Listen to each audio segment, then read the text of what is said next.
Chaque jour, j'apprenais quelque chose sur la planète, sur le départ, sur le voyage.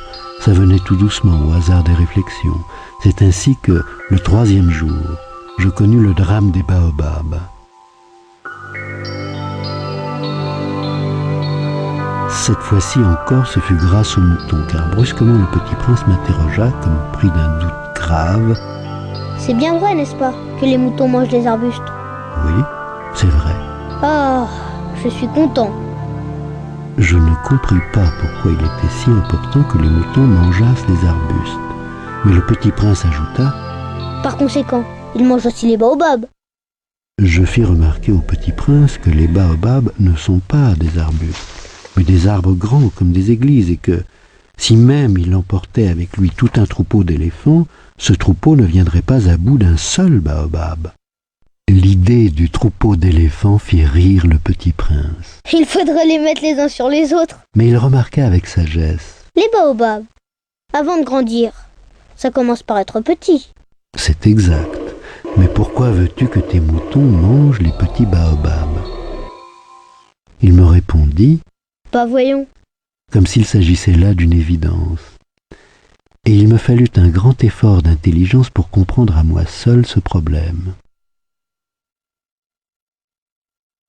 Et en effet, sur la planète du Petit Prince, il y avait, comme sur toutes les planètes, de bonnes herbes et de mauvaises herbes. Par conséquent, de bonnes graines de bonnes herbes et de mauvaises graines de mauvaises herbes. Mais les graines sont invisibles. Elles dorment dans le secret de la terre jusqu'à ce qu'il prenne fantaisie à l'une d'elles de se réveiller. Alors elles s'étirent et poussent d'abord timidement vers le soleil une ravissante petite brindille inoffensive. S'il s'agit d'une brindille de radis ou de rosier, on peut la laisser pousser comme elle veut. Mais s'il s'agit d'une mauvaise plante, il faut arracher la plante aussitôt, dès qu'on a su la reconnaître. Or, il y avait des graines terribles sur la planète du Petit Prince. C'étaient les graines de baobab.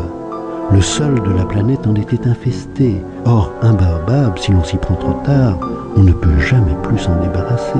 Il encombre toute la planète, il la perfore de ses racines. Et si la planète est trop petite, et si les baobabs sont trop nombreux, ils la font éclater. C'est une question de discipline, Me disait plus tard le Petit Prince. Quand on a terminé sa toilette du matin, il faut faire soigneusement la toilette de la planète. Il faut s'astreindre régulièrement à arracher les baobabs dès qu'on les distingue d'avec les rosiers, auxquels ils ressemblent beaucoup quand ils sont très jeunes. C'est un travail très ennuyeux, mais très facile. Et un jour, il me conseilla de m'appliquer à réussir un beau dessin pour bien faire entrer ça dans la tête des enfants de chez moi. S'ils voyagent un jour, me disait-il, Ça pourra leur servir. Il est quelquefois sans inconvénient de remettre à plus tard son travail. Mais s'il s'agit des baobabs, c'est toujours une catastrophe. J'ai connu une planète habitée par un paresseux. Il avait négligé 3 arbustes.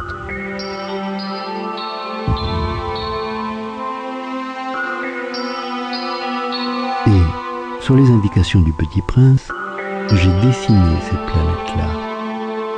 Je n'aime guère prendre le ton d'un moraliste, mais le danger des baobabs est si peu connu, et les risques courus par celui qui s'égarerait dans un astéroïde sont si considérables que, pour une fois, je fais exception à ma réserve.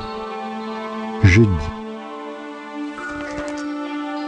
Enfants, faites attention aux baobabs.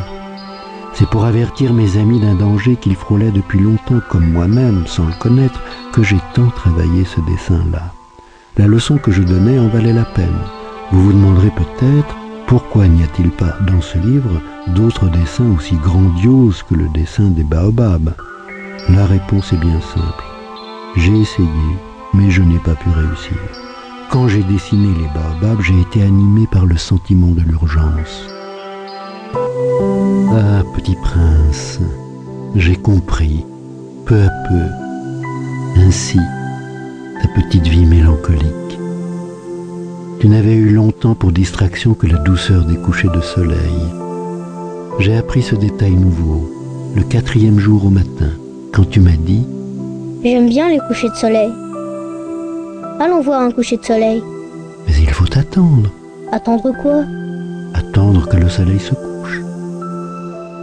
Tu as eu l'air très surpris d'abord, et puis tu as ri de toi-même, et tu m'as dit, Je me crois toujours chez moi.